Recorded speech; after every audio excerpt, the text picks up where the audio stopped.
हम लोग श्रीमद् भागवतम के तीसरे स्कंद के 25वें अध्याय के 25वें श्लोक को पढ़ रहे हैं। 3, 25, 25। और ये हमारी भक्ति की जिंदगी का सबसे महत्वपूर्ण श्लोक है, क्योंकि भक्ति से मेरा मतलब साधना भक्ति का उद्देश्य है कि भाव भक्ति पर आगे प्रेम भक्ति की प्राप्ति हो। और भगवान यहाँ पर सीधा तरीका बता रहे हैं कि कैसे व्यक्ति प्रेम के या भाव के स्तर पर, भाव या प्रेम के स्तर पर पहुंच सकता है। पहुंच ही जाएगा। तो मेरे पीछे बोलिए। सताम प्रसंगान मम वीर्य संविदो भवन्ति हृतकर्ण रसायनः कथा। सतां प्रसंगान् मम वीर्य संविदो भवन्ति हृतकर्णरसायनः कथा। तज्जोषणादाशु अपवर्गवर्त्मनि श्रद्धारतिर्भक्तिरनुक्रमिष्यति। तज्जोषणादाशु अपवर्गवर्त्मनि श्रद्धारतिर्भक्तिरनुक्रमिष्यति। सतां प्रसंगान् मम वीर्य संविदो भवन्ति हृतकर्णरसायनः कथा। सतां प्रसंगान् मम वीर्य संविदो भवन्ति हृतकर्णरसायनः कथा। तज्जोषणादाशु अपवर्गवर्त्मनि श्रद्धारतिर्भक्तिरनुक्रमिष्यति। तज्जोषणादाशु अपवर्गवर्त्मनि श्रद्धारतिर्भक्तिरनुक्रमिष्यति।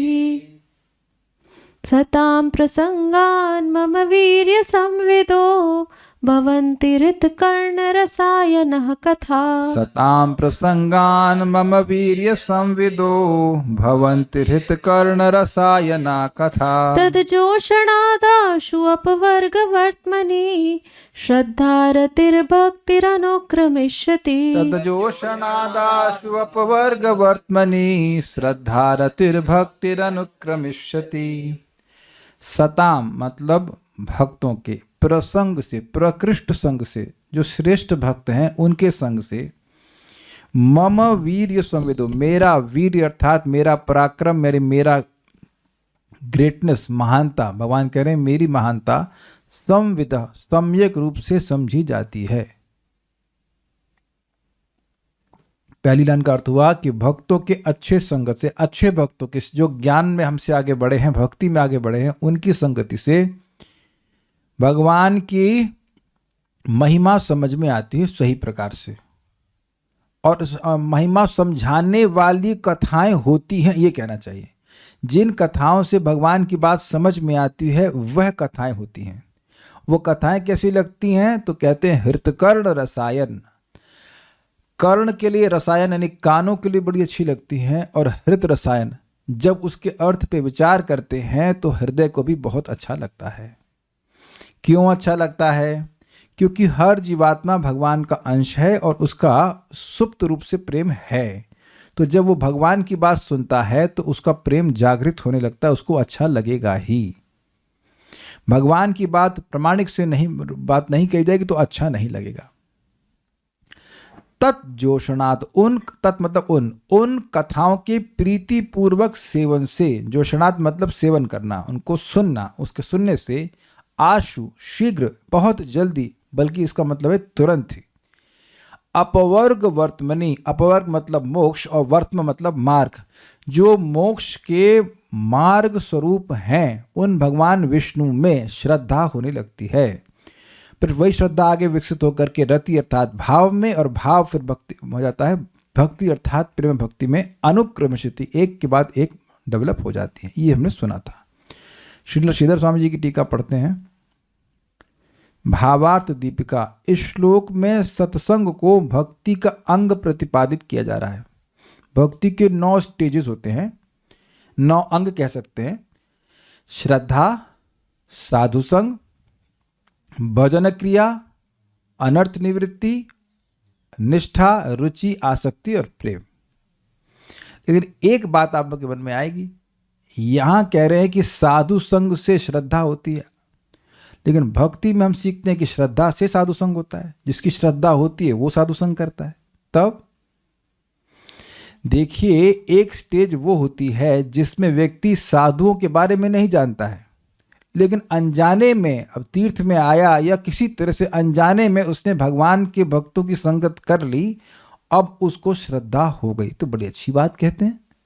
अनजाने में, मैं अपना उदाहरण दे रहा हूँ, मुझे समझ में आता है। हम लोग के नाम कॉलेज में नामनिष्ठ प्रभु आए थे, हमको पता नहीं कौन आए थे, बस में लिखा था कि पर्सनालिटी डेवलपमेंट कोर्स, और मुझे इन सब कोर्सेज में कोई इंटरेस्ट नहीं था। मुझे पता है सब नौटंकी होती है, जनरली नौटंकी होती है आउट से, तो कोई पर्सनल डेवलपमेंट होता है, तो मेरे जाने की कोई इच्छा नहीं थी। तो अब एक व्यक्ति, हमको पता नहीं कौन महानुभाव था वो, लेकिन मैं अपने हॉस्टल के, कह सकते कैंपस से बाहर निकल रहा था, मेरे को जाना ही नहीं था क्लास में, और बोले अरे वो आज डीन आएंगे, अटेंडेंस लेंगे। अटेंडेंस कुछ हुई नहीं, हुई कि हमको याद नहीं है, लेकिन हुई थी शायद अटेंडेंस। तो अटेंडेंस के बहाने से मैं चला गया। तो क्या मेरा उस प्रवचन को सुनने में कोई श्रद्धा थी? मतलब जाने में कोई श्रद्धा नहीं थी, कोई श्रद्धा मतलब इच्छा, कोई इच्छा नहीं थी, बिना प्लानिंग के गया। लेकिन जब वहाँ पे बताया गया आत्मा के बारे में एंड लाइक दैट, और फिर प्रभुपाद की बुक्स भी लिया, तो फिर बात हमको वहाँ पे सुनने के बाद हमको अच्छा लगा। मैंने पूछा कि भाई क्या नाम, कैसे क्या करना चाहिए, तो उन्होंने बताया नाम जप कीजिए। फिर बाद में 2 महीने के बाद मैं फिर उनके यहाँ पे मंदिर में गया था। वहाँ पे भी इसलिए नहीं गया था कि कथा सुनने को मिलेगी, इसलिए गया था कि वो कहते थे कि हम योगा सिखाते हैं, और मुझे अष्टांग योग में या कह सकते हैं हठ योग में, एक्सरसाइज में थोड़ा सा रुचि थी। मुझे लगा शायद साधु लोग सिखाएंगे, फ्री में सिखा देंगे लेकिन वहाँ भी कथा सुनने नहीं गया था, लेकिन कहा कि गीता क्लास होगी, अब सुन लीजिए। तो हमने कहा चलो इतनी दूर आए तो सुन ही लेते हैं। तो आप समझ रहे, उसको जब सुना मैंने, एग्जैक्टली गीता क्लास सुना, तो और अच्छा लगा। तो मैं अपने जीवन से बिल्कुल एकदम क्लियर देख सकता हूं कि बिल्कुल किसी श्रद्धा के बिना भक्तों की संगत करी। हाँ, एक था कि चैलेंजिंग नहीं था, लेकिन सुनने से श्रद्धा हो जाती। फिर आगे और भक्तों सुनते गए, तो फिर आगे आप श्रद्धा से युक्त हो जाते हैं, तो सोचते हैं अरे बड़ा अच्छा लगा, हम आगे फिर जाएंगे, फिर से सुनेंगे। तो वस्तुतः साधुओं के संग में ओरिजिनल श्रद्धा तो साधु संघ से ही आती है, फिर और अच्छी डेवलप्ड श्रद्धा होती तो व्यक्ति फिर प्लान करके साधु संघ करता है। तो साधु संघ को अंग कहा जा रहा है, भक्ति का सेकंड स्टेज कही जा रही है। मेरी ऐसी कथाएं हैं कि उनसे मेरे पराक्रम का ठीक ज्ञान होता है। ये इंटरेस्टिंग है। देखिए, इस जगत में हर व्यक्ति किसी न किसी की शरण ले रहा है, और उसमें एक प्रमुख कारण है कि वह उस व्यक्ति को समर्थ समझता है। आपकी समस्याओं को सॉल्व करने में समर्थ जानेंगे तभी शरण लेंगे, स्वीकार है ना? असमर्थ व्यक्ति की क्या शरण लेंगे आप? ऐसे डॉक्टर के पास जाएंगे जो आपको ठीक ही ना कर सके। ऐसी आशा से तो किसी डॉक्टर के पास नहीं जाते ना, क्लियर? तो भगवान से समर्थ कोई व्यक्ति है ही नहीं, लेकिन क्योंकि भगवान के बारे में नहीं जानते हैं, इसलिए लोग भगवान की शरण में नहीं जाते। भगवान तो एक बार किसी को प्रणाम करता है तो प्रणाम करने मात्र से उसको मोक्ष दे देते हैं। केवल जीव से नाम स्पर्श हो गया तो मोक्ष दे देते हैं। ऐसा सामर्थ्य तो देवताओं के पास है ही नहीं। वो खुद ही बोले हैं मुचुकुंद महाराज को, ऋते कैवल्य मत देना। बहुत साल सेवा की मुचुकुंद महाराज, उनके पक्ष में युद्ध के साल से मेरा मतलब है युग, कई युग पर्यंत तक वो युद्ध किए। देवताओं का और असुरों का संग्राम हो रहा था। तो जब कार्तिकेय का जन्म हो गया तो अब उनको मुचुकुंद महाराज की सेवा की जरूरत नहीं थी, तो उन्होंने कहा कि अब आप सेवा से निवृत्त हो सकते हैं, आप वरदान मांग सकते हैं, लेकिन ऋते कैवल्य मत देना। कैवल्य मोक्ष को छोड़कर इतना भजन करने के बाद भी सारे देवता मिलकर भी मोक्ष नहीं दे सकते, और भगवान को प्रणाम करने मात्र से मोक्ष मिल जाता है। कृष्ण प्रणामी न पुनर्भवः, सुना है ना भक्ति रसामृत सिंधु में? कोई व्यक्ति अश्वमेध यज्ञ कर रहा है लेकिन वो मुक्त नहीं होगा, लेकिन भगवान श्री कृष्ण को या भगवान विष्णु को प्रणाम करने वाला मुक्त हो जाएगा, तो किसकी सेवा करेंगे? अब समझ में आया? तो भक्तों की संगत में बात समझ में आती, ऐसी कथाएं होती हैं कि भगवान का ऐश्वर्य, भगवान की शक्ति समझ में आती। देखिए, एक और बात है, जो भक्त बोल रहा है उसे भी पहले भक्तों की संगत प्राप्त हुई है, तभी वो समझ पा रहा है और तभी समझ के बोल रहा है। Is it sinking? मैं जो ये बातें बोल रहा हूं कि अपने मन से बोल रहा हूं? नहीं, भक्ति रसामृत सिंधु ग्रंथ से है, अन्य भक्तों से भी सुना है, महाराज से सुना है। तो प्रभुपाद सुनते हैं, जब सुनते हैं तो हमको समझ में आता है, तब हम आगे बता पाते हैं। हमका मतलब कोई भी व्यक्ति बता पाता है। Is it not? अगर कोई आपसे पूछेगा कि भाई क्या सबको मरना ही पड़ेगा, तो क्या उत्तर होगा आप लोगों का? राधा रमन प्रभु बताइए। अगर मैं आपका छोटा बच्चा हूँ, बच्चे का नाम क्या है? माधव, ठीक है, मैं माधव, पापा क्या सबको मरना पड़ेगा? पापा जी क्या बोलेंगे? हाँ, शरीर तो मरता ही है धीरे। तो बच्चा तो मायूस हो जाएगा। तो हमको मरने के लिए जन्म दिया आप। अब ये तो आपके बच्चा नहीं पूछेगा, हम अगर हम पैदा हो गए तो पूछते, तो हमको मरने के लिए आप जन्म दिए। क्या उत्तर है वेदवादी? चलिए, एक अच्छा प्रश्न है, कोई को चैट में आता हो तो बताइएगा, माइक पे बताइए। अगर भक्त पिता है, आप हमारी चाची हैं, चाची ये बताइए कि क्या सबको मरना पड़ेगा? इस समय चाची बना रहा, हाँ बोलिए। जो मालूम है भक्ति बच्चा होता है। करेगा वो उसको जन्म ही ले लेना पड़ेगा। तो कुछ जन्म- प्रमाण से बताएंगी, अपने मन से बताएंगी? चाची, हमारी चाची जो है वो ब्राह्मण है। तो ब्राह्मण तो शास्त्र, जन्म कर्म च मे दिव्यम यो एवं यो वेति तत्पतः त्यक्त्वा देहम पुनर्जन्म नैति मामेति सो अर्जुन। एक भक्त कह रहे अकेले आए हो तो अकेले जाओगे, बेटा ये सब नहीं चलेगा, ये हम वैसे बच्चे नहीं जो आपको घुमा देंगे आप ना। हमारे पिछले जन्म का संस्कार, हम गीता पढ़ के आए पिछले जन्म से। पढ़ा करके आए पिछले जन्म के, समझे? बच्चे को समझाना होगा, बेटा जो भगवान श्री कृष्ण के जन्म और कर्म की दिव्यता को जानेगा वो आखिरी बार शरीर छोड़ेगा, फिर भगवान के पास चला जाएगा। तो बेटा तुम ये सीखो, इस तरह से बताया जाता है। मुझे बात तो ये बहुत संगीन प्रश्न है, क्योंकि मेरे मामा जी की लड़कियों ने, मामा जी खुद बताए थे, उनकी लड़कियों ने जब छोटी थी तब पूछे कि क्या सबको मरना पड़ेगा? पापा आपको भी मरना पड़ेगा? हाँ। मम्मी भी मरेंगी? हाँ। हमको भी मरना पड़ेगा? हाँ। एंड देन क्यों ऐसा होता है कि इस पे कोई उत्तर नहीं दे? बोले भैया से पूछो, मतलब I was at time studying in IIT. बहुत बार तो बच्चों की इस क्वेरी को खत्म कर देते हैं। तो मैं खाली ये बोलना चाहता हूं कि भगवान अमृतत्वस्व ईशान, अमृतत्व के ईश हैं, नियामक है, कंट्रोलर है, और जो उनका भजन करता है वह भी अमर हो जाता है। अच्छा एक चीज बताओ, अब ये जो मैंने लाइन बोली किसको नहीं समझ में आ रही, मैं फिर से रिपीट कर रहा हूं। भगवान विष्णु, भगवान राम, भगवान कृष्ण, सारे विष्णु तत्व ये अमृतत्व के नियामक हैं, अमरता के नियामक हैं, कंट्रोलर हैं, नियामक हैं। तो जो भी इनका भजन करता है, जो भी विष्णु स्वरूप का भजन करता है वो अमर हो जाता है। क्या मैंने ऐसी कठिन बात बोली जो समझ में ना आई हो लैंग्वेज वाइज? ऐसी अमरता का आशीर्वाद कोई नहीं दे सकता, यानी यहाँ तक कि ब्रह्मा जी भी नहीं दे सकते। क्यों नहीं दे सकते? क्योंकि वो कह रहे मैं खुद ही अमर नहीं हूं। जब मैं ही अमर नहीं तो तुमको कैसे अमर बना दूंगा? अमृतत्व के एकमात्र नियामक हैं भगवान कृष्ण। अब आप कहेंगे ये सब काहे बोल रहे हैं? एक पॉइंट समझ में आया कि नहीं आया? कथा में आए। प्रभु आपका नाम क्या है? तरुण। तरुण प्रभु, आपको समझ में आ रहा है बात कि अमर होना है तो भगवान कृष्ण की ही उपासना करनी? समझ आ गया? तो इससे पहले भी पता था आपको ये बात? नहीं पता था? सबके साथ नॉर्मल है। तो ये चीज कहीं बताते ही नहीं है। मुझे याद है कि एक बार मैं झांसी में गांव में गया था, और जैसे बैठा हूं उसके पीछे छोटा सा मंदिर था दुर्गा जी का। तो बस मेरी क्लास समाप्ति होने वाली थी और वो आरती शुरू कर दिए, तो मैं चुप हो गया। नहीं, एक्चुअली क्लास बीच में चल रही थी, वो आरती शुरू कर दी, कोई झगड़ा नहीं करना था, चुपचाप बैठ चुप हो गया। मैंने कहा आरती हो जाने तो मैं आरती सुनने लगा कि इसमें कहीं मोक्ष के बारे में है, और उसमें ये कहीं नहीं लिखा था कि दुर्गा जी मोक्ष देती हैं। वो नहीं देती हैं, वो बंधन करती हैं जगत में, दुर्गा हैं, दुर्ग की वो नियामक हैं, लेकिन मोक्ष नहीं देती हैं वो। और लोग मांगते भी नहीं, लोगों को मतलब भी नहीं है। तो और अगर कदाचित कोई देवता देता भी है तो वो शुद्ध भक्त है, जैसे शिव जी भी दे देते हैं राम का नाम बोल करके। काशी में जो मरता है उसको भगवान शिव उस मरने वाले के कान में राम बोल के फिर मुक्त कर देते हैं। That is a different case. Durga ji भी बोल रही हैं, अरे मूर्ख काहे वेद पढ़ रहा है, गोविंद गायति नित्य श, गोविंद का नाम उच्चारण करो। तो ऐसा बोल करके मुक्त कर देंगी, लेकिन अपने स्वतंत्रता से नहीं मुक्त करती हैं। आप समझ पा रहे हैं मेरी बात?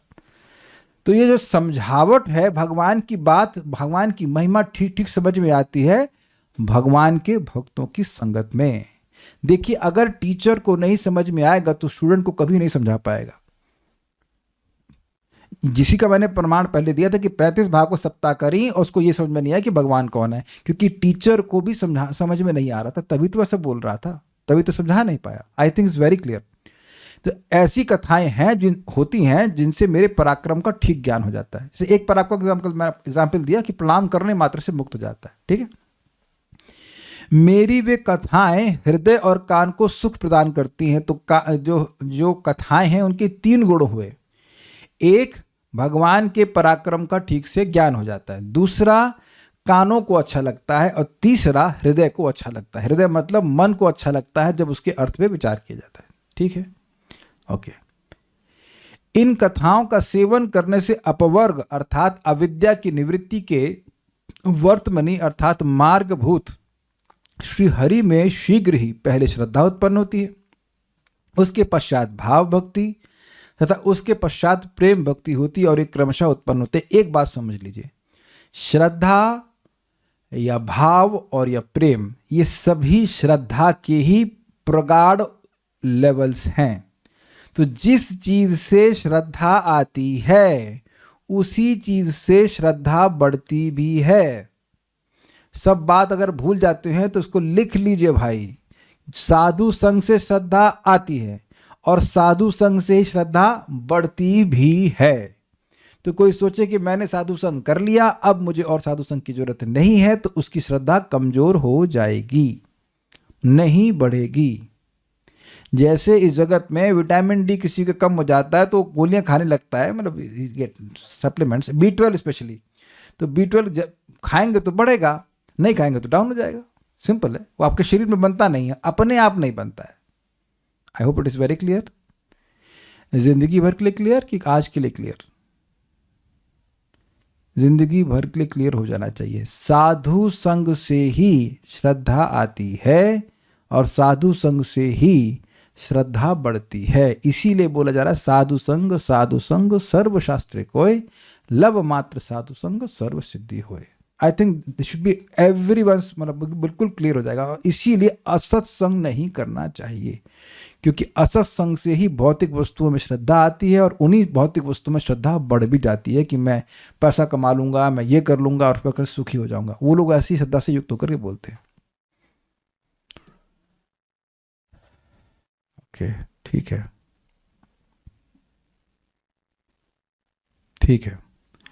सो वी गो फॉरवर्ड। अब सारार्थ दर्शनी थोड़ा अलग एंगल से समझाएंगी, जरा देखिएगा, ध्यान से सुनिएगा। साधु संग से ही मन में श्री भगवान में रति आती है, माने भाव भक्ति आती है। इस विषय में क्रम बता रहे सताम प्रसंगात आदि से, श्लोक से।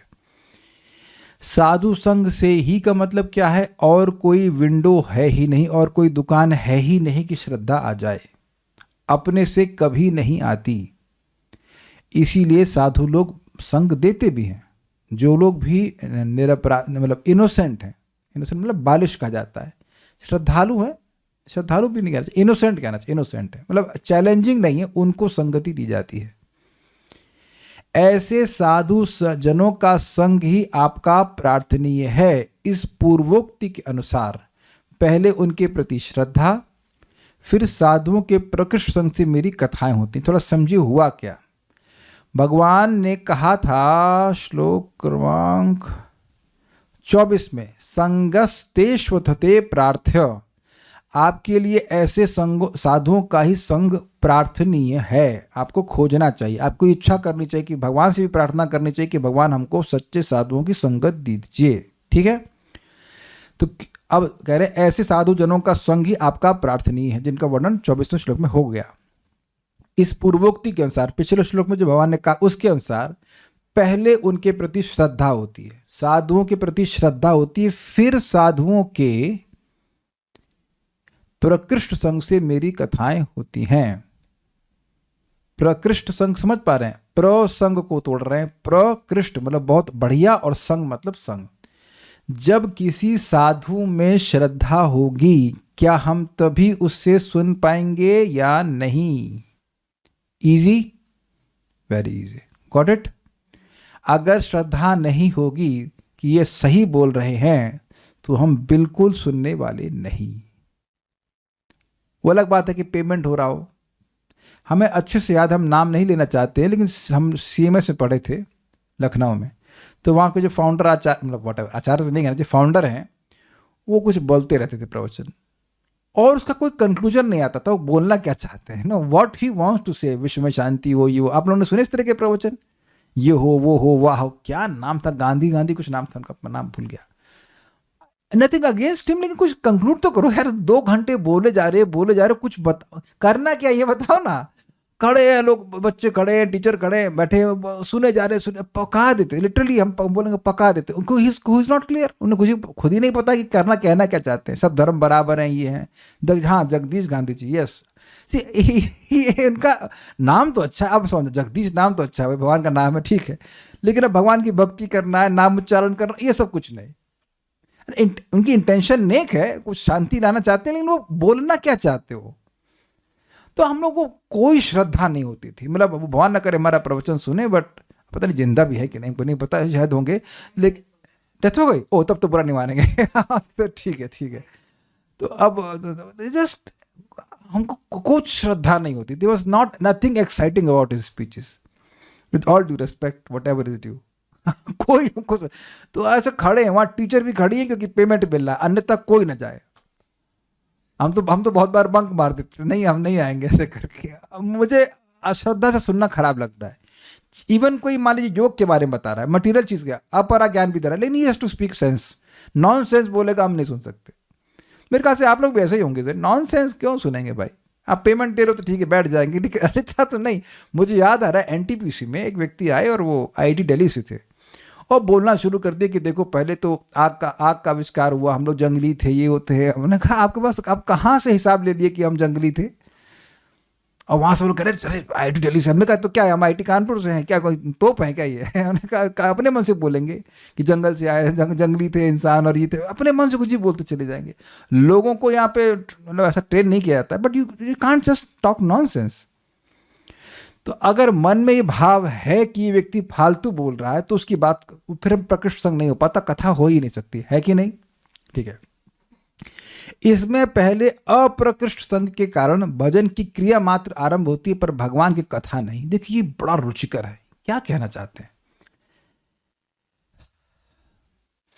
देखिए बात यह है कि अगर साधुओं के मुख से सुना नहीं है तो कुछ भजन क्रिया, मतलब प्रॉपर तरह से कथा नहीं सुनी है, तो कुछ जप तो करने लगेगा, उसे कुछ लाभ हो जाएगा, ऐसा नहीं कि कुछ भी नहीं होगा। लेकिन जो अच्छे से खूब श्रद्धा होती है और तब वो बैठ के बढ़िया से सुनता है, तब ही कथा संभव हो पाती है। इस जगत में इसमें देखा जा रहा है, आप देखना इस्कॉन का क्रॉस सेक्शन लेंगे भक्तों का, तो बहुत से लोग जप करते हैं लेकिन क्लास में उनकी कोई रुचि नहीं होती है। They don't want to hear anything. प्रपात बोलते हैं नया भक्त है, वो जानबूझ करके शास्त्र नहीं सुनना चाहता। अरे प्रभुपाद जी के सामने उनकी शिष्या बोल रही हैं, ये हम रिकॉर्डिंग सुने थे कि हम हरे कृष्ण मंत्र करना चाहते हैं लेकिन हम आपके पुस्तकें नहीं पढ़ना चाहते, means I don't want to hear from you. तो प्रभुपाद जी ने कहा कि अब तुम गुरु, हमारे गुरु जी ने, चलो प्रभुपाद जी ने इतनी मेहनत करके ग्रंथ लिखे हैं, तुम उसको पढ़ना नहीं चाहती हो, तो तुम अब गुरु की अवज्ञा कर रही हो, तो नाम अपराध हुआ। तो नाम अपराध करने से प्रगति होती है आध्यात्मिक? जी नहीं, बिल्कुल नहीं होती। तो आप देख रहे हैं कि नाम उच्चारण के साथ साथ बहुत कुछ हमें शिक्षा शास्त्र से ग्रहण करनी पड़ती है। कुछ समझ पा रहे हैं? तो जब साधु में श्रद्धा होगी तब ना, तब अच्छे से संग करेंगे, तब बैठेंगे सुनेंगे, बात समझ पाएंगे। Is it not? आप सभी लोग इस बात को स्वीकार करेंगे, है ना? तब तभी भगवान की कथा हो पाती, नहीं तो नहीं हो पाती। फिर उत्कृष्ट संग से अनर्थ निवृत्ति की कथाएं होती हैं, मतलब ऐसी कथा होती है जिससे अनर्थ निवृत्ति होने लग जाती है। कुछ समझ पा रहे हैं? भजन क्रिया के बाद जो देखिए साधु संग हर स्टेज पे है, समझिए आप। श्रद्धा हुई तो कुछ साधु संग किया उसने, अब साधु संग के बाद भजन क्रिया की है, लेकिन कह रहे हैं यहाँ पे कि भजन क्रिया के बाद अनर्थ निवृत्ति होती है। तो भजन क्रिया के हाथ भी तो साधु संग हो रहा है, वो साधु संग प्रकृष्ट साधु संग है। कुछ बहुत सूक्ष्म बात है, इसलिए मैंने कल इसको नहीं लिया, बहुत सूक्ष्म बात है। अप्रकृष्ट संग क्या होता है? अप्रकृष्ट मतलब जो बहुत अच्छा ना हो, खराब हो ये नहीं बोल रहे, अप्रकृष्ट जो बहुत अच्छा ना हो। जैसे मान लीजिए रसगुल्ला आज हमारे लिए बनाया गया, हमारे भगवान के लिए बना के दिया गया, तो खराब नहीं है लेकिन बहुत अच्छा नहीं है। समझ रहे बात को? बहुत अच्छा नहीं है, ये नहीं कि वहाँ कोयला दे दिए हमको, लेकिन बहुत अच्छा नहीं, अंतर समझ रहे हैं? बहुत अच्छा ना होना। आई hope you getting the point. थोड़ा थोड़ा सुन लिया, कुछ लिया तो जप करना शुरू कर दिया। अच्छा ये बताइए, क्या आप लोगों के संग ऐसा नहीं हुआ है? पहले दिन से आपने कुछ हरे कृष्ण मंत्र सुना होगा, थोड़ा थोड़ा भगवान के बारे में सुन लिया, थोड़ा थोड़ा सुन लिया, ऐसा करके लेकिन जब जमकर रोज सुन रहे हैं तो क्या अंतर नहीं पड़ रहा है? तो दोनों समय में देखिए, आप और मैं कभी नाम जप कर ही नहीं सकते जब तक भक्त वैष्णव की संगत नहीं हो। थोड़ी थोड़ी संगत हुई है तो थोड़ा थोड़ा नाम जप करना शुरू करेगा, लेकिन अब एक पॉइंट पे आकर व्यक्ति रोज बैठ के बढ़िया से चैंटिंग कर रहा है, बड़े से सुन रहा है, तो प्रकृष्ट संग नहीं कहा जाएगा। उत्कृष्ट, प्रकृष्ट, उत्कृष्ट भी तो वही बात हुआ। अप्रकृष्ट मतलब बहुत अच्छा नहीं, थोड़ा थोड़ा सुना, थोड़ा सा नहीं सुना। ये देखा गया है कि लोग रिकॉर्डिंग अपने जेब में डाल लेते हैं और बहुत सारा काम कर रहे हैं और सुन रहे हैं, थोड़ा थोड़ा सुन रहे हैं, थोड़ा थोड़ा नहीं सुन रहे हैं। अभी एक भक्त हमको अभी सुबह वाली क्लास में आए थे, वो बैंक में बैठे हुए थे, तो खुद ही बोले प्रभु जी कुछ तो कान में जा रहा है। तब कुछ तो कान में जाना, देखिए मैं उनकी निंदा नहीं कर रहा हूँ प्लीज, वो सुन रहे थे ठीक है, लेकिन कुछ तो कान में जाना और बैठकर ध्यान पूर्वक सुनने में अंतर नहीं है। कुछ कुछ सुन लिया, लेकिन अब बैठ करके आप सुन रहे हैं तो क्या अधिक नहीं समझ पाएंगे? एक निष्ठ होकर के सुन रहे हैं तो अंतर पड़ जाएगा ना। तो साधु संग जो है वो भजन क्रिया और अनर्थ निवृत्ति के बीच वाला साधु संग कह लीजिए, अगर वो जो है वो और वो प्रकृष्ट संग ये कहते हैं। यहाँ पे बैठ करके बढ़िया से मन लगा करके समझना क्या बात हो रही है। इस तरह से प्लान तो है ही, लेकिन ब्लैंड में भी और अच्छे से। वो जो रिकॉर्डिंग डाल के रखा है वो बिना प्लानिंग के कर रहा है, वो भी लगाया हुआ है, लेकिन हाफ हार्टेडली कुछ काम कर रहा है, कुछ ऐसे कर रहा है। उसका भी कुछ ना कुछ लाभ होता है, ऐसा नहीं मैं कह रहा हूं कि लाभ नहीं होता है, लेकिन प्रकृष्ट तो हुआ ना। अच्छा, यहाँ पे बहुत से भक्त है ना जो माता जी लोग खाना बनाते हुए सुनती हैं कथा, तो उसको सुनने में और यहाँ बैठ करके वीडियो ऑन करके सुनने में कोई भेद नहीं लग रहा है आपको? अंतर है ना। उसका भी फायदा है, नुकसान उसका भी नहीं है, लेकिन इसका ज्यादा फायदा हुआ कि नहीं, ये बात है। ज्यादा मान में छपता है कि नहीं, यहाँ प्रश्न भी कर ले रहे हैं, कुछ कमेंट भी कर पा रहे हैं, तो I hope you are getting the point, ये बात बोलना है। फिर उत्कृष्ट संग से अनर्थ निवृत्ति की कथाएं होती हैं, मतलब वैसी कथाएं होती हैं जिससे कि व्यक्ति के अनर्थ नष्ट होते हैं। फिर वही कथाएं मुझ में निष्ठा या दृढ़ता उत्पन्न करते हुए मेरे वीर्य अर्थात मेरे महात्म की संविद यानी सम्यक अनुभूति अर्थात सम्यक ज्ञान जिस प्रकार होता है वैसा करा देती हैं। देखिए बात क्या कह रहे हैं। भगवान की कथा भगवान के ज्ञान को दे देती है। अब क्योंकि भगवान का ज्ञान हुआ तो व्यक्ति भगवान में निष्ठ हो गया। अनर्थ निवृत्ति के बाद क्या आता है? निष्ठा। निष्ठा मतलब विक्षेप का अभाव, डिस्ट्रैक्शन का अभाव। तो अगर भगवान की महानता समझ में आएगी तो भगवान की ही पूजा करेंगे कि और जगह देवताओं को मन जाएगा? Is it okay? इसलिए कह रहे हैं कि ये जो भवंती ममवीर संविद वाली बात है, तो वो दिखा रहे हैं कि जो कथाएं हैं वो भगवान के महानता को समझा देती हैं। अब जब भगवान की महानता समझ में आ जाएगी तो व्यक्ति भगवान में निष्ठ हो जाएगा। ये निष्ठा का स्तर सूचित कर रहा है। ठीक है। फिर रुचि उत्पन्न होकर हृदय और कर्ण का रसायन होता है। अब कह रहे हैं कि भगवान की बात समझ में आई, फिर वो कथा सुनता चला गया, तो अब उसके हृदय में रुचि आ गई। रुचि में क्या होता है? देखिए, रुचि के स्तर पर व्यक्ति लिटरली कान के द्वारा भगवान की कथा को पीने लगता है। ऐसा नहीं कि उसके कान से कुछ छूट जाएगा। Is it sinking? जगत में लोग जब दूसरे की निंदा सुनना चाहते हैं, सुनते हैं, तो कान से कोई बात छूटती है? सब बात याद हो जाती है, उसको बाद में भी मनन करते हैं, इसने ऐसा बोला, उसने ऐसा किया, उसने ऐसा किया। तो अब कथा में कुछ बात छूट जाती है प्रारंभ में और कुछ बात रह जाती है, लेकिन अब रुचि के स्तर पर व्यक्ति के कान और हृदय एकदम एक लाइन में रहते, उसको कथा जो वो एकदम रस की तरह लगती है, वो कभी तृप्त नहीं होता, उस अर्थ में कह रहे हैं। ठीक है। जो कर्ण रसायन वाली बात है वह रुचि को इंगित करता है।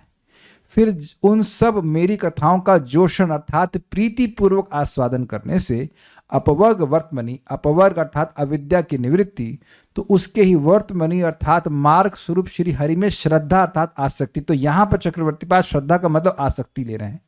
रति अर्थात भाव और भक्ति अर्थात प्रेम अनुक्रमशति यानी अनुक्रम से प्रकट अर्थात क्रमशः होता है। पॉइंट क्या है? पॉइंट क्या है कि इन्होंने ऐसे एनालिसिस किया कि श्रद्धा के बाद सीधे भाव नहीं आता। श्रद्धा के बाद साधु संग, साधु संग के बाद भजन क्रिया, अनर्थ निवृत्ति इत्यादि इत्यादि। तो अब ये कह रहे हैं, इनके जो एनालिसिस है उसके हिसाब से श्लोक पूरे 9 के 9 स्टेजेस को सूचित कर रहा है। इसीलिए श्रद्धा जो कि आसक्ति यहाँ पे अर्थ ले रहे हैं वो भाव के पहले ही आती है, इसलिए श्रद्धा को आसक्ति बोल रहे हैं। अन्यथा श्रद्धा का जो अर्थ प्रसिद्ध है वो है श्रद्धा, जो फर्स्ट लेवल है। आपने सुना ना, श्रद्धा रतिर भक्ति अनुक्रमशिति, तो अगर उसके अनुक्रम को देखेंगे तो होगा आसक्ति भाव और प्रेम, जो कि सही है। तो उस तरह से, उस दृष्टि से वो समझाने का प्रयास कर रहे हैं। थोड़ा सा ये टीका क्लिष्ट होगी समझने में, मानता हूं, जितना समझ में आया ठीक है, नहीं तो जो पहला वाला अर्थ है वो तो है ही, ठीक है। वर्तमान में मेरे द्वारा प्रवर्तित भक्ति इस प्रकार क्रम के अनुसार लोक में प्रचारित होगी, ये अर्थ है। कहने का मतलब है कि जैसे देखो मैं आपको कथा सुना रहा हूं, कपिल देव कह रहे हैं, अब इसी प्रकार से आगे भी भक्तों के संगत से लोगों को भक्ति प्राप्त होगी। तात्पर्य, यहां पर कृष्ण भावनामृत तथा भक्ति में अग्रसर होने की विधि वर्णित है। अब देखिए, जो भक्त, अगर चक्रवर्ती पाद की टीका पूरी नहीं समझ में आई तो घबराइए मत, प्रभुपाद जी का तात्पर्य समझ लीजिए। कुछ बात नहीं, थोड़ी टफ होती है, कोई बात नहीं आ रही तो ठीक है, छोड़ दीजिए उसको भी। जो नहीं आ रहा तो छोड़ दीजिए, आप एकदम से आप तुरंत नहीं समझ पाएंगे, फिर पढ़ेंगे तो समझ में आएगी बात। तात्पर्य देखिए, यहां पर कृष्ण भावनामृत तथा भक्ति में अग्रसर होने की विधि वर्णित है। अब इसको समझ लेने के बाद किसी भी भक्त को जो यहां आज इस क्लास में उपस्थित हैं या कभी यूट्यूब पे सुनेंगे, तो मेरे से ये प्रश्न कभी नहीं करना कि भक्ति में प्रभु जी प्रगति कैसे होती है। तो आपको उत्तर नहीं, डांट मिलेगी, या तो पहले गाइडेंस मिलेगी, जाके 3-25-25 पढ़ो। पहले पूछूंगा कि पढ़े, सुने कि नहीं, पढ़े कि नहीं। बिकॉज क्वेश्चन, बुरा मत मानिएगा, question should not be asked absent mindedly. पहले होमवर्क कर लेना चाहिए, फिर प्रश्न करना चाहिए, है कि नहीं। जब यहाँ इतना समय देकर के पढ़ाया जा रहा है कि भक्ति में प्रगति कैसे होगी, उसके बाद भी समझ में नहीं आया, तो फिर वो 1 मिनट में मैं क्या समझा लूंगा। प्लीज, मैं डांट नहीं रहा हूं, लेकिन कभी कभी भक्त ऐसा प्रश्न करते हैं जिसको वो मीन भी नहीं करते हैं। Do you really want to know how you make progress? आप समझ रहे हैं मेरी बात। ये जनरली नए लोग ऐसा करते हैं, प्रभु जी प्रगति में, भक्ति में कैसे प्रगति होगी। तो ये हम कुछ नहीं उत्तर देंगे, बोल देंगे 3-25-25, बस अब समझ लो उसको जाकर।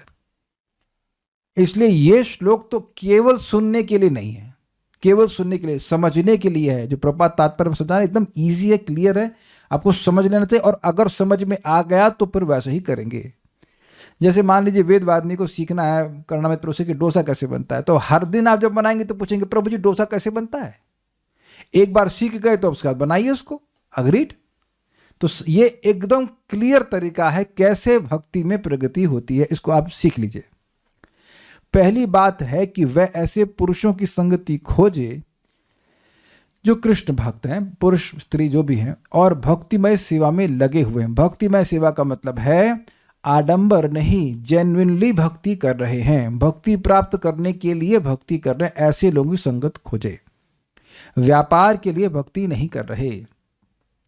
ऐसी संगति के बिना प्रगति नहीं हो सकती। मात्र कोरे ज्ञान या अध्ययन से यथेष्ट प्रगति संभव नहीं है। देखिए क्या शब्द प्रभुपाद जी के हैं।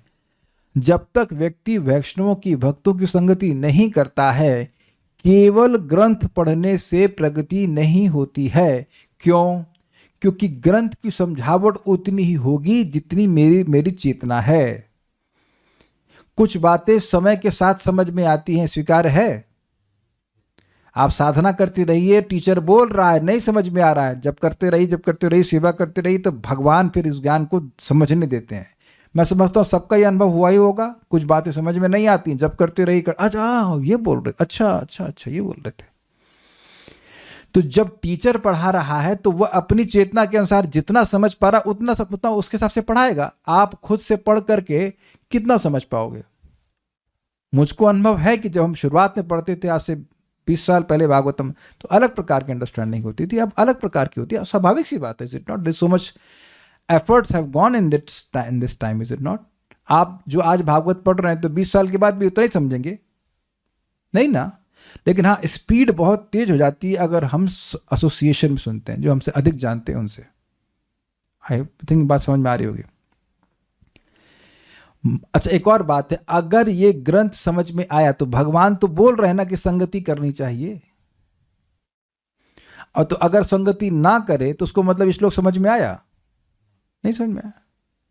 और फिर ये श्लोक केवल संगति की बात नहीं कर रहा है, प्रकृष्ट संग की बात कर रहा है। बैठ करके एक निष्ठ भाव से सुनना चाहिए, है ना। मनुष्य को देखिए, इसीलिए कथा सुनते समय मटर छीलने की सेवा नहीं लेनी चाहिए। उस मटर के संग कथा भी दिमाग से छिल जाएगी। आप समझे बात? ये भागवत ऐसा नहीं कि परीक्षित महाराज मटर छील रहे हैं और सुखदेव गोस्वामी क्लास कर रहे हैं, ऐसा नहीं है। कहीं लिखा रहे सुखदेव गोस्वामी रुक जाइए मटर छील लूँ उसके बाद सुनाइए, नहीं ऐसा नहीं है। ये विद्या की हाईएस्ट लिमिट है, ये ऐसे मटर छील करके क्लास नहीं होती है। अब जिसको जो करना कर, लेकिन तरीका नहीं है ये। मनुष्य को भौतिकतावादी पुरुषों की संगति त्याग कर भक्तों की संगति खोजनी चाहिए, क्योंकि भक्तों की संगति के बिना भगवान के कार्यकलाप को नहीं समझा जा सकता। और कई बार प्रभुपाद एग्जाम्पल दिए, उनका नाम लिए हैं डॉक्टर राधा कृष्णन का, जो कि भगवत गीता पे प्रवचन टीका लिख दिए हैं। तो लेकिन वो कृष्ण को भगवान नहीं मानते। तुम टीका किस दृष्टि से लिखे? कोई व्यक्ति गीता पे लिखा कि ये एक डॉक्टर और एक पेशेंट का डिस्कशन है। एक अर्जुन पेशेंट है, भगवान डॉक्टर है, क्योंकि वो डॉक्टर है तो उसने टीका इस प्रकार से लिख दी। ऐसा नहीं होता है, ऐसे नहीं करना चाहिए। सामान्य रूप से लोग परम सत्य के निर्गुण पक्ष के प्रति आश्वस्त हो जाते हैं। क्यों ऐसा होता है?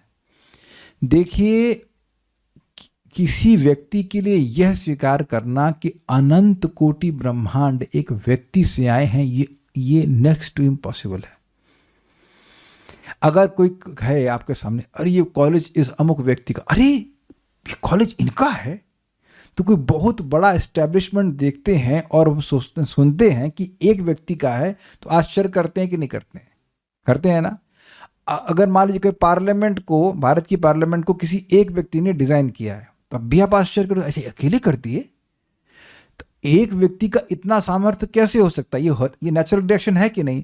तो अब कोई व्यक्ति को ये कहो कि पूरा ब्रह्मांड एक व्यक्ति से आया है, कोई मानेगा? कितने लोग मानेंगे कि ये पृथ्वी एक व्यक्ति से आई है?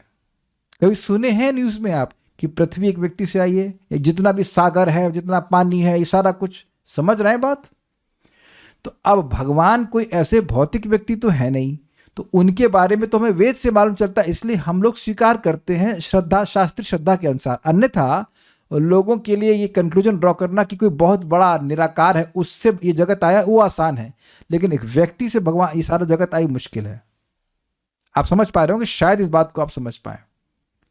भक्तों की संगति न करने के कारण वे यह नहीं समझ पाते कि परम सत्य भी एक पुरुष हो सकता है जिसके अपने कार्यकलाप हैं। परम सत्य क्या है? जन्माद्य अस्यतः, जिनसे ये पूरा संपूर्ण ब्रह्मांड और अनेक अनेक ब्रह्मांड आए हैं, उसको परम सत्य कहते हैं। तो अब पॉइंट क्या है कि जो भक्तों की संगति नहीं करते वो हमेशा परम सत्य को निराकार के रूप में ही वर्णित करते हैं। पूरा संप्रदाय, शंकर संप्रदाय इसी प्रकार से है। लेकिन वो एक व्यक्ति भी हो सकते हैं, ये स्वीकार करना बड़ा मुश्किल होता है हम लोगों के लिए, क्योंकि व्यक्ति मतलब रूप है ना, और रूप मतलब limit. Do you agree with this? ये बोतल का कुछ सिलेंड्रिकल रूप है कि नहीं, तो इसकी ये लिमिट नहीं दिख रही आपको? तो उनके हिसाब से कि लिमिट है जिस वस्तु की, उसका रूप होगा, और जिसका रूप होगा वो लिमिटेड होगी। तो लिमिटेड वस्तु अनलिमिटेड ब्रह्मांडों की स्रोत कैसे हो सकती है? लेकिन ये लिमिटेशन तो एक भौतिक रूप की है ना, कि अगर उसका रूप होगा तो उसकी लिमिट होगी। लेकिन भगवान का तो चिन्मय स्वरूप है, इसलिए चिन्मय स्वरूप में ये लिमिटेशन नहीं हो सकती है कि वो रूप है तो लिमिट होगी। क्या मेरी भाषा को समझ में आई? और भगवान ने दिखा दिया माता यशोदा के छोटे से बच्चे हैं, और मुंह खोला तो अंदर सारे ब्रह्मांड दिख गए। ये भी दिख गया कि वो अंदर है और वो भगवान कृष्ण के मुख में देख रही है। तो जो भौतिक रूप की लिमिटेशन है वो भगवान के रूप में नहीं होगी ना, लेकिन ये तो भक्तों से सुनने समझ में आएगा ना। उसको लोग कहेंगे अरे गप है, ये फ्रांडिम करना, ऐसा करते हैं। यह अत्यंत कठिन विषय है, और जब तक परम सत्य विषयक व्यक्तिगत जानकारी न हो तब तक भक्ति का कोई अर्थ नहीं निकलता। मतलब जब तक व्यक्ति भगवान को एक व्यक्ति के रूप में ना स्वीकार करे, भक्ति का मतलब ही नहीं है। निराकार को क्या भोग लगाएंगे आप बताइए? किसी निराकार की भक्ति या सेवा नहीं की जाती। क्यों? क्योंकि सेवा स्वीकार करने के लिए इंद्रियां चाहिए और सेवा करने के लिए भी इंद्रियां चाहिए। इजी? ठीक है। सेवा तो व्यक्ति की होती है, अग्रीड। लाइट की सेवा भी कोई करता है क्या? नहीं। अभक्त गण श्रीमद् भागवत या अन्य किसी वैदिक साहित्य में वर्णित भगवान के कार्यकलापों को पढ़कर कृष्ण भक्ति को नहीं समझ सकते। क्या बात बोल रहे हैं? देखिए, भागवत को भी पढ़कर और भगवत गीता को पढ़कर के भी भगवान के कार्यकलापों को नहीं समझ सकते। इसीलिए महाप्रभु ने कहा, पढ़ो भागवत गीया वैष्णवेर स्थाने। भगवान की भागवत को समझना है तो भक्तों के चरणों में बैठकर, मतलब भक्तों से के मुख से सुनकर, नम्र भाव से सुनकर के ही व्यक्ति को समझना चाहिए। जैसे कि हम लोग प्रभुपाद जी के चरणों में बैठकर सुन रहे हैं, प्रभुपाद समझा रहे हैं, उसको हम समझने का, उनके अनुगत्य में समझने का प्रयास कर रहे हैं। ठीक है। वे सोचते हैं कि ये कार्यकलाप काल्पनिक कथाएं हैं क्योंकि उन्हें आध्यात्मिक जीवन के विषय में सही ढंग से शिक्षा नहीं दी जाती है। अभी तो वो लोग कहते हैं कि भगवान राम या भगवान कृष्ण के लिए जो लीलाएं हैं वो मनुष्य समाज को कुछ शिक्षा देने के लिए लिख दी गई, वो है, हुआ कुछ नहीं है। ये बात ऐसा बोलते हैं। ये गिरिराज विराज को उठाए नहीं, तो गिरिराज जी तो है ना यहाँ पे। ऐसा तो नहीं गिरिराज जी को गायब कर दिया आपने, गिरिराज जी हैं यहाँ पे। कुरुक्षेत्र युद्ध स्थल है, तो उनकी अश्रद्धा से जो बोलेंगे वैसी ही अश्रद्धा हमारे हृदय में भी इम्प्लांट हो जाएगी भगवान के बारे में, फिर भगवान की भक्ति नहीं करेंगे। अरे तुमने कभी देखा है भगवान को खाना खाते हुए? तुम लोग भोग लगा रहे हो। शैली माता जी फ्रॉम इंदौर, कभी देखा है भगवान को खाना खाते हुए? कभी कोई रोटी कम हुई? ऐसा अभक्त लोग बोलते हैं। तो प्रभुपाद कहते हैं, देखिए मैं तो मूर्ख हूं, मैं मानता हूं, मैंने नहीं देखा। गुरु महाराज कह रहे हैं, भगवान कह रहे हैं, तो आप तो तीसरे व्यक्ति हो। हम गुरु महाराज की बात माने, भगवान की बात माने कि आपकी बात माने? आपकी इंद्रियां भी तो अपूर्ण है। शिला जो शुद्ध भक्त है, शिला भक्ति सिंह ठाकुर जी और अन्य भक्त, वो देख सकते हैं कि भगवान कैसे खाते हैं। हमको देखने की जरूरत क्या है भाई? आप लोग लीवर तो देख ही लिए होंगे ना, साइंटिस्ट प्रभु। लीवर देखिए आप, काहे विश्वास करते हैं लीवर है? तो जब लीवर को नहीं, जब लीवर देख के ही विश्वास करेंगे आप, ऑपरेशन करवा कर लीवर निकलवाइए, आता रहे बाहर निकलवाइए, तब मानेंगे कोई। वहां भी सुन के विश्वास कर लेते हैं कि नहीं? Is it not? वो जो ब्लड टेस्ट की रिपोर्ट आती है, वो कैसे जानते हैं कि सही है कि गलत है? उसको जो लिखा रहता है मान लेते हैं। बस अविश्वास किस पे करना है? भगवत गीता पे। ये उन लोग की प्रॉब्लम है, क्योंकि मन में पाप जमा, इसलिए ऐसे वो बर्ताव करते हैं। भगवान के कार्यकलापों को समझने के लिए भक्तों की संगति करनी आवश्यक है, और जब ऐसी संगति के फलस्वरूप वह मनन करता है और भगवान के कार्यकलापों को समझने का प्रयत्न करता है तो मोक्ष का मार्ग खुल जाता है और मुक्त हो जाता है। समझे बात? जो बात भक्तों ने बोली, क्या वो सही है? क्या वो लॉजिकल है? क्या वो इस प्रकार से? तब जब व्यक्ति विचार करता है तब उसको श्रद्धा भगवान में होने लगती है। जैसे फॉर एग्जाम्पल, भगवान तो अनेक ग्रहों को हवा में तैरा दिए, तो अब उनके लिए गिरिराज जी को उठाना कौन सी मुश्किल बात है कि नहीं? सूर्य बहुत दूर है लेकिन अपनी किरणों से अचार बना देता है कि नहीं हमारे घर पे? जब हमारे घर के आंवले को सूर्य बहुत दूर से टच कर सकता है अपनी किरणों के द्वारा, करता है कि नहीं? तो भगवान अपने सामने रखी वस्तु को क्यों नहीं टच कर सकते केवल देख करके? I hope it is very clear. तो वैष्णवों का जो श्रद्धा है वह अंधश्रद्धा नहीं है, वो शास्त्र के आधार पर है। ये बात है। शास्त्र मतलब गुरु, साधु, शास्त्र। गुरु जी बोल रहे हैं, शास्त्र बोल रहे हैं, और साधु मतलब सारे पूर्ववर्ती आचार्य बोल रहे हैं, व्यक्ति स्वीकार कर लेता है। जैसे एक सिंपल सी बात बोलता हूं कि इसे मैं कई बार एग्जाम्पल दिया है, अनुलोम विलोम प्राणायाम से आपके 72,000 नाड़ियां शुद्ध हो जाती हैं। तो ये शास्त्र में भी है, नाड़ियां होती हैं, आयुर्वेद में बताया गया है, और कई योगी साधुओं से हमने सुना है। तो इसमें डाउट करने का कोई तरीका, कोई मतलब नहीं, यद्यपि मैं गिन नहीं सकता। अच्छा, एक और भी बात है, नाड़ियां कैसे होती हैं भाई? मेरा एक मित्र है तरुण कृष्ण प्रभु, तो बहुत अच्छे नाड़ी को जानने वाले, तो नाड़ी को देख करके वो बता देते हैं आपने क्या खाया है। अगर नहीं है, एक बार हम लोग कुछ खा के आए तो लोहे की कढ़ाई में बना था, तो 3 दिन बाद मैं उनको दिखाने गया तो बोले आपने कुछ लोहे की कढ़ाई में बना हुआ खाया था? आप बता सकते कि मैंने परसों क्या खाया था? ये तो हमको याद भी नहीं होगा कि परसों क्या खाया था। तो अगर नाड़ी नहीं होता तो सामने वाले को कैसे मालूम चल गया बताइए? हम लोग ऐसे देखते रहिए, या तो कुछ नहीं मालूम चलेगा आपको, लेकिन और जिसको ज्ञान है वो, उसको ट्रेनिंग है तो वो कर लेगा। तो you see we have direct experience, direct verification also कि नाड़ी होता है। मैं एक एग्जाम्पल ले रहा हूँ कि जो चीज़ हमारी रेंज के बाहर है वो सबकी रेंज के बाहर नहीं है। I hope it's very clear. तो मनन करना चाहिए और फिर भगवान के कार्यकलापों को समझने का प्रयास करना चाहिए। फिर मोक्ष का मार्ग खुल जाता है क्योंकि भगवान पर विश्वास हो जाता है और भगवान की सेवा में वो लग जाता है। देखिए एक बात बताइए, अब नाम जप को करके किस भक्त के मन में शांति नहीं आई है? यहां पर क्या आप अपने जीवन में संतुष्टि का संतोष का अनुभव नहीं कर रहे हैं? जो लोग भी नाम जप कर रहे हैं, जो लोग भी कथा सुन रहे हैं, प्रसाद खा रहे हैं, तीन चीज मुख्य है, नाम उच्चारण, भगवान की कथा और भगवान का प्रसाद, ऑब्वियसली थोड़ा भगवान की सेवा भी। तो ये करेंगे और शांति मन में ना आए, ऐसा हो ही नहीं सकता। अब पहले हमने गीता में सुना, भोक्ताराम यज्ञ तपसाम सर्वलोक महेश्वरम सुहृदम सर्वभूतानाम ज्ञात्वमाम शांति मृच्छति। लेकिन जब हमने उसको अप्लाई किया तो अनुभव भी हो रहा है कि हाँ ये सही कह रहे हैं, शांति आ रही मन में, जो भौतिक वासनाएं थी वो खत्म हो रही हैं। तो हमारी ब्लाइंड फेथ नहीं, हमसे कहते हैं ब्लैंक नहीं मार रहे हैं हम। जिस व्यक्ति की भगवान में दृढ़ आस्था होती है वह स्थिर हो जाता है। अब कोई पूछेगा प्रभु जी स्थिर कैसे हूं? यही तरीका है, कथा सुनिए, अपने आप स्थिरता हो जाएगी। ये देखिएगा कि कथा सुनने से भगवान अपने आप बस भगवान की सेवा का मन बना रहता है, अपने आप। ऐसा नहीं कि कोई व्यक्ति कुछ अलग से करा जाएगा। एक साथ सब, चाहे 5 करोड़ लोग सुने, एक साथ सुनेंगे और सबके मन में स्थिरता आ ही जाएगी, अपने आप आ जाती है, उसको अलग से कुछ नहीं करना होता है। लेकिन जो नहीं सुनता है उसके मन में डावाडोल होना ही है, वो कन्फ्यूजन रहता ही है उसके।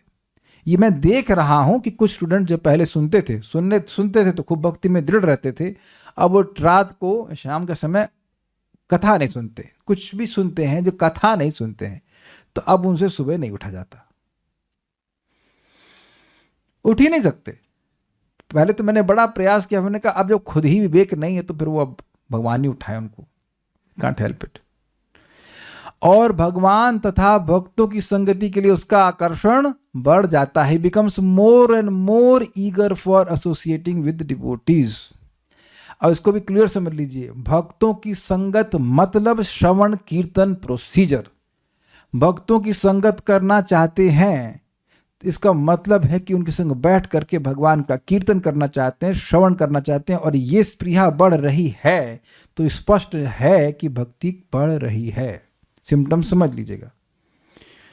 भक्तों की संगति का अर्थ है भगवान की संगति। क्यों? क्योंकि भक्ति साथ उनकी संगति में भक्ति होती है। जो भक्त ये संगति करता है उसमें भगवान की सेवा करने की चेतना जगती है, और फिर भक्ति योग के दिव्य पद में स्थित होकर वह धीरे धीरे सिद्ध हो जाता है। मतलब वैष्णव की संगति करता है तो उसकी इच्छा बढ़ जाती है कि मैं और भगवान की सेवा करूं, और करते करते भगवान का प्रेम प्राप्त हो जाता है। कोई प्रश्न है किसी भक्त का तो मैं देख लेता हूं। इफ जत्या हिंद्र मृत्यु ध्रुवम, सेम क्वेश्चन माता पार्वती पूछी शिव जी से, पता नहीं कौन सा क्वेश्चन।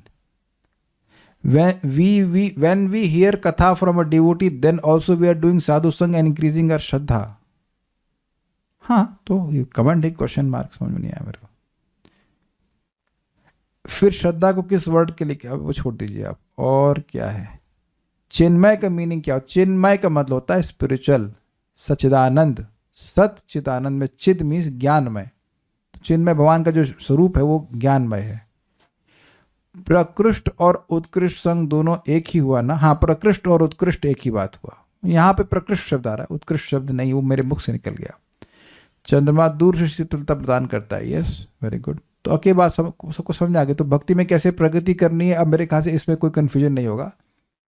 और ये भी नहीं कहा जा रहा है कि आप 24 घंटे करिए, 24 घंटे सबके संभव भी नहीं है। एटलीस्ट सुबह चैंटिंग कर लीजिए और शाम को कथा सुन ली। इतना डोज तो ले लेना चाहिए, इतना डोज तो ले लेना भैया, इतनी दवा जरूर ले लेना, और आप प्रगति अनुभव करेंगे। एक बात और बोल के छोड़ दे रहा हूँ, पड़ोसी को समझ में ना आए इससे कोई मतलब नहीं है, मुझे अपने लिए समझना है। बड़ी सुंदर बात परम पूज्य वृंदावन चंद्र महाराज ने बताई कि हम दूसरे को प्रचार भले ना कर सकें, लेकिन अगर हमको समझ में आ गया, हमारी श्रद्धा दृढ़ हो गई, तो कम से कम अपना उद्धार जरूर कर लेंगे। Is it okay? और उससे तो हमारे कोई नुकसान नहीं है ना। यहाँ सभी लोग जरूरी नहीं है कि वो प्रवचन कर ही पाएं, लेकिन कथा में आ करके भगवान की बात सुन करके, नाम की महिमा, कथा की महिमा आदि सुन करके खूब मन में श्रद्धा दृढ़ होती है ना कि भक्ति करेंगे, तो अब कम से कम अपना तो उद्धार कर ही लेंगे। और जब एक आध दो बात समझ में आएगी, दो चार लोगों को शेयर कर सकते हैं, तो उनका भी उद्धार हो सकता है। That is very good. अपना नुकसान कुछ नहीं होगा। क्या कुछ कह रहे हैं? Can you send Shrimad Bhagavad Gita Parayan with voice recording? Hare Krishna. तो आप गीता पारायण ग्रुप में आ जाइए, उसमें सब दिया हुआ है। एटलीस्ट 11वें अध्याय तक हो चुका है। Okay, so will stop now. Shrimad Bhagavatam की जय, श्रील प्रभुपाद की जय, निताई गौर प्रेमानंदे। कोई प्रश्न?